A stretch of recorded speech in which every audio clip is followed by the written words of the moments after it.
Εγώ τον Κώστα τον θεωρώ δάσκαλό μου και είναι νομίζω ο πρώτος που είπε στη μάνα μου και στον πατέρα μου ή στα αδέλφια μου ότι κάτι θα γίνω όταν μεγαλώσω. Κάτι έγινα λοιπόν όταν μεγάλωσα. Κύριε Δήμαρχε, εγώ δύο λόγια για το Βύρωνα. Σε αυτόν τον τόπο που γεννήθηκα έμαθα μόνο ένα πράγμα, ότι είναι καλύτερα να πεθάνεις όρθιος παρά να ζήσεις γονατιστός.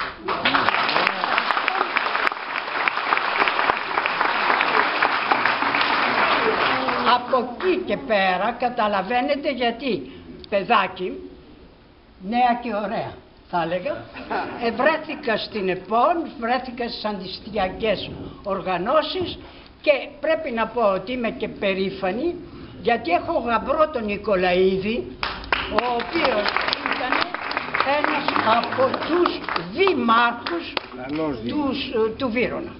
Τώρα, μια ανάμνηση προσωπική. Βρίσκομαι στην Αμερική και με ρωτούν οι δημοσιογράφοι οι Αμερικάνοι, κυρία Αρβελέρ, πώς λένε τη γειτονιά που κάθεστε στο Παρίσι? Και λέω Μπάιρον. Μου λένε πώς? Δεν υπάρχει Μπάιρον στο Παρίσι. Ναι, λέω, δεν υπάρχει στο Παρίσι, αλλά υπάρχει στην καρδιά μου. Και τελειώσαμε. Λοιπόν, αυτή είναι για μένα η συνοικία του Βύρωνα. Είναι η συνοικία της καρδιάς μου και έχω ένα παράπονο μόνο απέναντι του εαυτού μου. Δεν κατάφερα στο Ελληνικό Πανεπιστήμιο να κάνω μία έδρα για την ιστορία του μικρασιατικού ελληνισμού.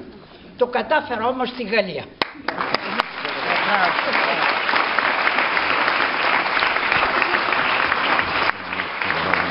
Λοιπόν, εκ μέρους του Δημοτικού Συμβουλίου είναι το ελάχιστο δείγμα ευγνωμοσύνης. Νομίζω ότι είμαι προνομιούχος γιατί κάποια στιγμή σε μια πολύ προσωπική συζήτηση μου είχατε εκμυστηρευτεί την αγάπη που έχετε από τα πρώτα σας χρόνια και ειδικά τα χρόνια τα οποία πήγατε στο 4ο Δημοτικό του Χαραλαμπόπουλου που το συνεχίσαμε και πάρα πολύ περάσαμε από αυτό το σχολείο. Εμείς ως ελάχιστη ένδειξη ευγνωμοσύνης το καινούριο σχολείο του Χαραλαμπόπουλου θα θέλαμε και με την άδειά σας να ονομαστεί Γλίκα Τζερβελέρ. Όταν πεθάνει.